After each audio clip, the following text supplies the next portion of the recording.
ఏం చేస్తున్నావు ఇప్పుడు? కలరింగ్. దేనికి వేస్తున్నావు? బుట్టకి. బాస్కెట్.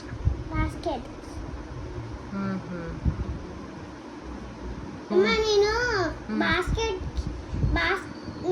బాస్కెట్ అప్పుడు తెచ్చుకున్నా కదా షాపింగ్ బాస్కెటా? అప్పుడు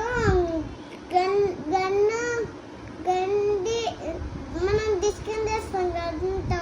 ఎవరైనా వచ్చారనుకో ఆ గన్ను ఇరిగిపోయింది, డస్ట్బిన్లో అయిపోయింది.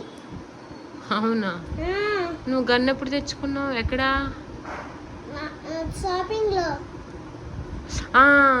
మొన్న మెట్రోకి వెళ్ళినప్పుడా? Okay okay, continue.